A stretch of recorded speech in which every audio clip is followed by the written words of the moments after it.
Bonjour à tous et bienvenue dans le tutoriel de Gérer mon gîte. Dans cette vidéo, je vais vous montrer comment bien démarrer avec le logiciel. Alors je vais tout de suite lancer l'application. La première fois que vous ouvrez le logiciel, vous allez devoir vous inscrire. Pour cela, nous allons cliquer sur Inscription en bas à droite. Ici, vous allez devoir renseigner toutes les informations demandées. Tout d'abord, créer un identifiant, un mot de passe, renseigner votre adresse email. Choisissez une question de sécurité parmi les choix proposés. Inscrivez la réponse. Et enfin, renseignez votre adresse postale. Lorsque vous avez terminé, faites Enregistrer. Et une fenêtre de confirmation apparaît. Faites OK. Vous êtes ensuite redirigé vers la fenêtre de connexion. Ici, vous avez juste à y renseigner votre identifiant et votre mot de passe. Et vous pouvez cocher sur cette case pour que le logiciel se souvienne de vos identifiants de connexion. Je vais cliquer sur Connexion. Et nous voilà maintenant sur la page d'accueil du logiciel. Vous pouvez voir en haut à droite deux menus, Mon espace et Réservation. Dans Mon espace, vous allez pouvoir renseigner les informations concernant votre activité et vos propriétés. Vous pourrez modifier ici les modèles de votre contrat et de vos emails. Réservation, c'est le menu que vous utiliserez tout le temps après ça. Vous pourrez ici créer une nouvelle réservation, gérer vos séjours en cours et voir vos réservations passées et vos statistiques. Pour commencer, je vais vous montrer tout de suite le menu Mon espace.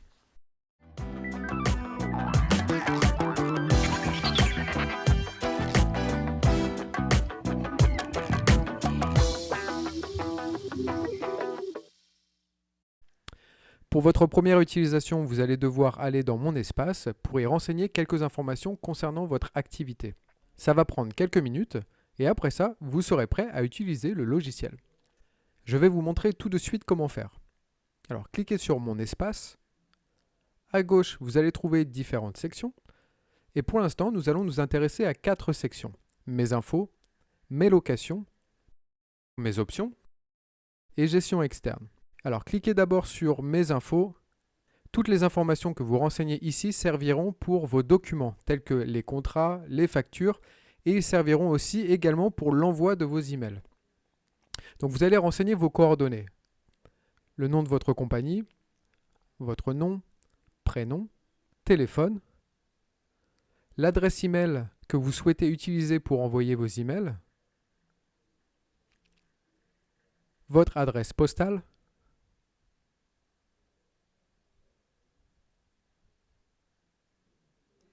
et enfin, vous pouvez ajouter votre numéro de SIRET et votre code APE. Ensuite, vous pouvez ajouter des liens Internet tels que votre site Internet ou insérer des liens pour inviter vos clients à laisser des avis sur vos sites favoris tels que Google ou TripAdvisor. Alors, pour inscrire un lien Internet, c'est très simple. Vous pouvez entrer l'adresse manuellement ici ou aller chercher l'adresse dans votre moteur de recherche. Copiez votre adresse en la sélectionnant. Faites clic droit, puis copier ou appuyez simultanément sur les touches CTRL et C de votre clavier. Revenez sur le logiciel et cliquez sur Coller, juste ici, ou appuyez sur les touches CTRL et V de votre clavier. Vous pouvez ici importer votre logo. Si vous importez un logo, il apparaîtra dans l'entête de vos documents. Pour importer votre logo, faites Ajouter, puis sélectionnez une image au format JPEG ou PNG. Une fois sélectionné, faites OK. Et vous voyez apparaître une fenêtre de confirmation pour vous signaler que le logo a bien été importé. Une fois toutes les informations remplies, nous allons cliquer sur Enregistrer. On peut voir ici que les majuscules ont été automatiquement ajoutées. Et nous avons presque terminé. Il ne vous reste plus qu'à paramétrer votre adresse email afin de pouvoir envoyer vos emails directement depuis l'application. Alors pour cela, cliquez sur le bouton Configurer adresse email Si vous avez renseigné une adresse Gmail, adresse Google, vous allez être redirigé vers une page Internet. Ici, Google va vous demander si vous souhaitez autoriser Simply à envoyer des emails. Simply, c'est l'ancien nom de Gérer mon gîte. Vous faites OK et revenez sur l'application. Vous pouvez dorénavant passer à la section suivante de notre vidéo, Mes locations. Si vous avez une autre adresse email que Gmail, vous allez devoir paramétrer les informations vous-même. Pour certains, cette étape va paraître intimidante, mais rassurez-vous, je vais vous montrer comment faire. Alors, cliquez sur le bouton Configurer.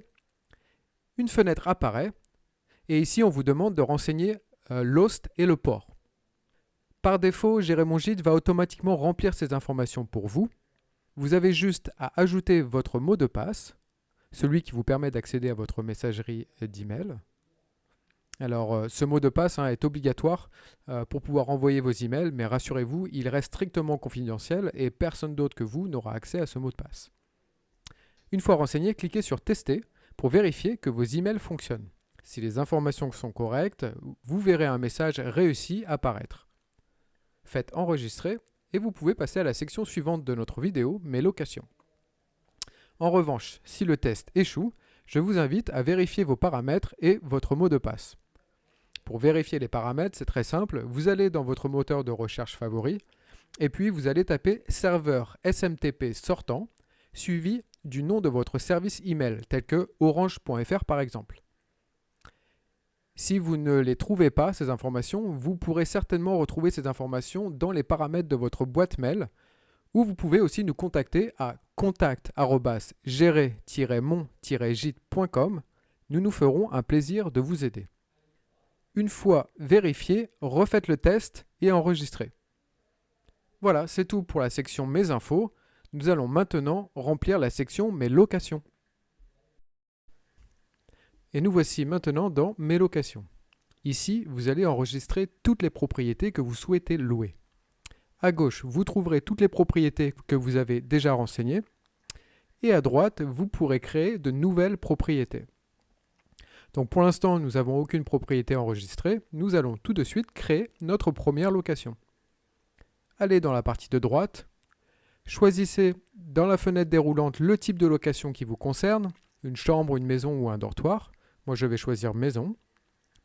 Inscrivez le nom de votre propriété. Indiquez le nombre de chambres. Dans la chambre 1, j'ai un lit double. Dans la chambre 2, j'ai 2 lits simples. Vous indiquez ensuite l'adresse complète. L'adresse est importante car elle va apparaître dans vos contrats. Puis vous indiquez les différents montants. Les montants sont à titre indicatif et vous pourrez les modifier pour chaque séjour. Voilà, et une fois terminé, cliquez sur Ajouter. Vous verrez apparaître à gauche votre première propriété. Vous pouvez ici continuer d'ajouter vos propriétés. Pour enregistrer une chambre ou un dortoir, le principe sera similaire. Donc si vous souhaitez apporter des modifications à vos propriétés existantes, c'est très simple. Sélectionnez la propriété en question, cliquez sur la cellule que vous souhaitez modifier, faites le changement et sortez de la cellule en appuyant sur Entrée. Faites Enregistrer, vos informations sont maintenant modifiées. Nous avons terminé avec Mes locations. Vous allez dans la section Mes options. Alors cliquez sur Mes options.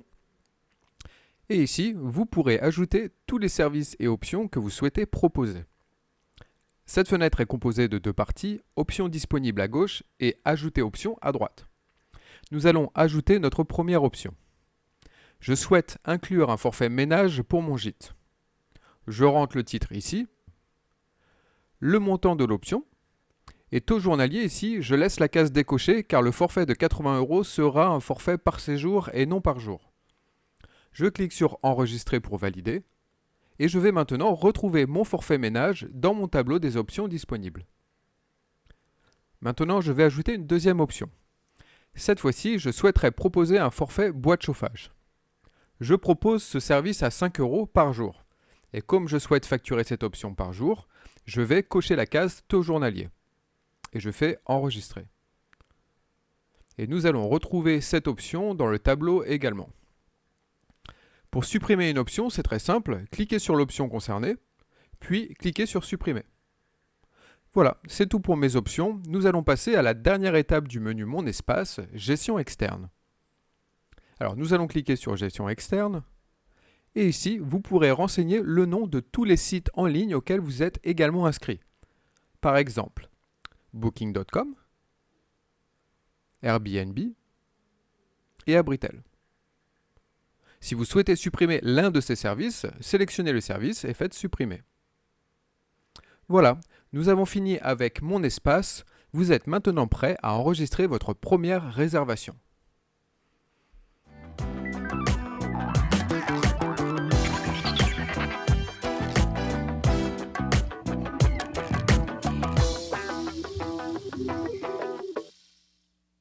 Nous allons maintenant voir le menu Réservation. Donc je clique sur Réservation et vous voyez apparaître à gauche 4 menus. Dans Nouveau, vous pourrez enregistrer une réservation. Dans En cours, vous allez gérer étape par étape vos séjours. Dans Passé, vous pourrez retrouver les locations de vos clients déjà partis. Et enfin avec Statistiques, vous allez pouvoir visualiser vos taxes de séjour par mois et par année. Allons regarder à tout ça en détail. Commençons par créer une nouvelle réservation. Donc vous venez de recevoir une demande de réservation de la part d'un client. Vous allez dans Nouveau pour enregistrer une nouvelle réservation. Vous commencez par entrer le nom du client en question, puis faites Rechercher. Si le client est déjà venu, toutes ces informations seront déjà pré-remplies pour vous. Vous pourrez retrouver les commentaires des séjours passés ici, ainsi que leurs coordonnées. Vous pourrez également voir si le client est considéré comme indésirable, dans le cas où vous auriez eu une mauvaise expérience dans le passé avec ce client. En haut à droite, vous avez aussi l'occasion de créer un homonyme, dans le cas où vous auriez 2 clients avec un nom et prénom identiques. Dans ce cas, vous cliquez sur Créer homonyme et remplissez les informations de votre nouveau client. Si la réservation concerne un couple ou une famille, vous renseignez uniquement le nom de famille. Une fois les informations de votre client renseignées, vous allez renseigner les informations de la réservation. Donc, dans le menu déroulant, vous choisissez d'abord la provenance de la réservation.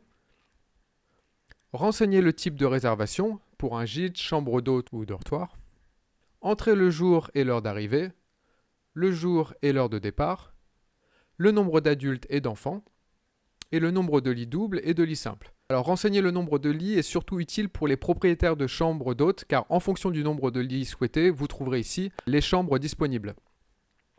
Vous sélectionnez ici le gîte ou la chambre parmi les options proposées. Dans notre exemple, nous avons juste un gîte. Puis enfin, renseignez le montant. Alors pour une maison, le montant sera le montant total du séjour. Pour une chambre, le montant sera le prix de la chambre par jour. Pour un dortoir, le montant sera le prix par lit et par personne.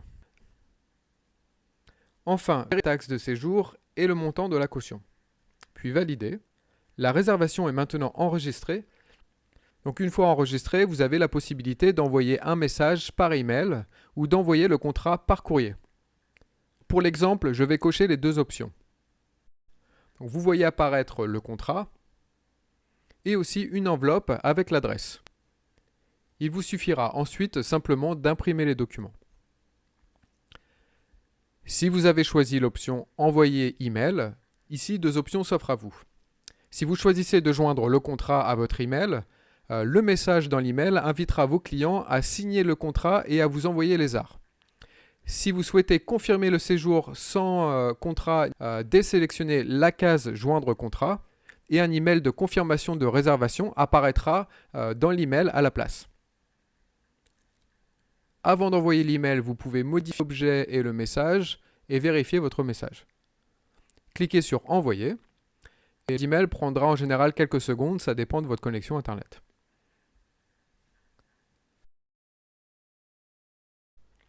Je vais vous montrer maintenant un exemple pour enregistrer une réservation venant d'un de vos sites de réservation en ligne. Alors dans notre exemple, je vais enregistrer une réservation venant de Booking.com. Donc par défaut, la taxe de séjour sera de 0, car elle ne devrait pas apparaître dans vos statistiques, mais dans celles de votre opérateur externe. En revanche, dans certains cas, il se peut que vous deviez facturer vous-même la taxe de séjour auprès de votre client. Dans ce cas, vous aurez juste à ajouter le montant ici. Renseignez le montant et la caution éventuelle si vous en demandez une, puis faites enregistrer. Vous avez ensuite la possibilité d'envoyer un email pour informer vos clients que votre réservation est confirmée. Ça vous permettra d'avoir un premier contact direct avec vos clients qui ont réservé à travers des sites intermédiaires. C'est toujours mieux de favoriser les contacts directs avec nos clients. Donc voilà, vous envoyez l'email et quand l'email est envoyé, vous avez terminé avec l'enregistrement de votre réservation. Nous avons terminé avec mes réservations. Nous allons maintenant voir le menu où vous gérerez tous vos séjours. Il s'agit du menu En cours. Alors, cliquons sur En cours. Vous voyez apparaître ici un tableau avec toutes les réservations que vous avez déjà enregistrées. Donc pour l'instant, dans notre exemple, ici, nous n'avons pas beaucoup de réservations. En revanche, si vous avez plus de réservations ou si vous avez plusieurs propriétés, vous pourrez voir vos réservations par propriété et vous pourrez également faire une recherche par client. Dans le tableau, vous trouvez les informations principales de vos séjours et vous pourrez voir si vous avez reçu les ARS, la caution ou le contrat, par exemple. Pour gérer une réservation, choisissez la réservation concernée et cliquez dessus. Vous pouvez voir en haut s'il s'agit d'une réservation directe ou venant d'un prestataire externe. Vous pouvez voir et modifier les informations de vos clients, ajouter des commentaires, marquer votre client comme indésirable ou suivre étape par étape votre réservation. Vous pouvez indiquer si vous avez reçu le contrat signé et les ARS. Si vous rajoutez des jours en plus dans le calendrier, vous devrez indiquer le montant convenu pour le jour en plus, le ou les jours en plus. Faites ensuite enregistrer pour sauvegarder les informations. S'il s'agit d'une réservation par un prestataire externe, les montants indiqués seront les montants dus par vos clients. Ils seront par défaut de 0, sauf si vous avez ajouté une taxe de séjour. Lorsque le prestataire vous a payé une partie ou la totalité de la réservation, vous pourrez l'indiquer ici.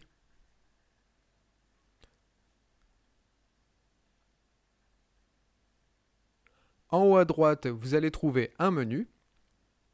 Grâce au menu, vous pourrez envoyer des emails. Donc vous pouvez sélectionner un email parmi les modèles proposés ou choisir un email vierge. Vous pouvez vérifier ou modifier l'objet et le message et envoyer l'email. Dans Menu, vous pouvez également ajouter une option. Si le séjour provient d'une réservation externe, le montant sera facturé à votre client. Enfin, dans le menu, vous pouvez voir le contrat, recréer un nouveau contrat, créer une facture et une enveloppe ou supprimer le séjour. Pour enregistrer un paiement venant de votre client, allez dans Terminer, payer. Ici, vous pouvez enregistrer une partie du paiement ou le montant complet. Et vous pouvez terminer une réservation si le séjour est terminé.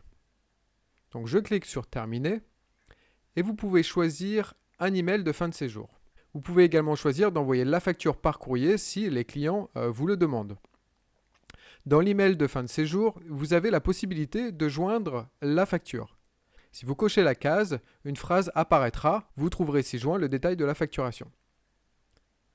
Ici, je vais vous montrer une petite astuce. Vous pouvez ajouter une phrase pour inviter vos clients à laisser un avis. Et comme vous ne souhaitez pas devoir inscrire cette phrase à chaque email, je vais vous montrer comment l'enregistrer dans le modèle de vos emails. Alors, allons dans Espace en haut à droite. Ensuite, cliquez sur Mes emails. Dans le menu déroulant, vous allez trouver différents types d'emails et nous allons modifier deux emails. Fin de séjour avec facture et fin de séjour. Donc ici, vous voyez la différence. Dans le mail avec facture, vous avez la phrase « Vous trouverez ci-joint le détail de la facture ». Et donc voici ce que nous allons faire. Écrivez « Votre avis compte beaucoup » de petits points ou la phrase qui vous convient. Puis allez chercher élément remplaçable qui se trouve à droite. Choisissez la catégorie.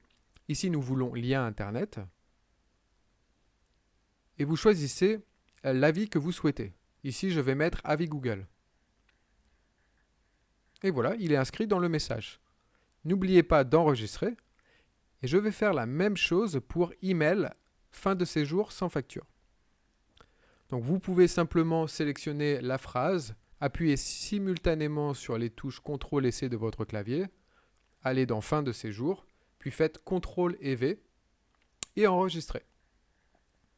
Alors je vous rappelle que pour le lien avis Google ou avis TripAdvisor, pour que ça fonctionne, il faudra que vous l'ayez renseigné dans le menu Mes infos à cet endroit. Et pour retrouver sur Internet votre lien de partage, il vous suffit de taper sur Internet comment partager un avis Google ou TripAdvisor et de suivre les instructions. Donc voilà. Revenons maintenant dans notre réservation et terminons notre réservation. Vous voyez maintenant l'email de fin de séjour avec un lien pour laisser un avis. Faites envoyer. Votre séjour est déclaré comme terminé et vos clients ont maintenant reçu un email amical de fin de séjour et vous laisseront probablement un avis sur Internet. Alors nous avons fini avec le menu en cours. Nous allons maintenant voir le menu passer. Alors nous allons cliquer sur passer. Ici, vous pouvez vérifier vos paiements, ajouter les paiements de vos partenaires externes si vous le payez plus tard. Vous pouvez revoir une facture ou un contrat et envoyer un email à vos clients partis. Pour cela, vous sélectionnez d'abord une réservation et vous cliquez sur l'action que vous souhaitez accomplir en bas. Et enfin, nous allons voir la section statistiques. Je clique sur statistiques et ici, vous pourrez voir le nombre de nuitées adultes et enfants et les taxes de séjour par propriété, par année et par mois. Voilà, nous avons terminé avec le tutoriel. Nous avons divisé la vidéo par chapitre pour que vous puissiez revenir à tout moment sur l'une des sections du tutoriel quand vous en avez besoin plus rapidement. Merci d'avoir regardé notre vidéo, j'espère qu'elle vous aura été utile. N'hésitez pas à nous laisser vos commentaires ou à nous contacter à cette adresse email. Et quant à moi, je vous souhaite une très bonne réussite dans votre activité.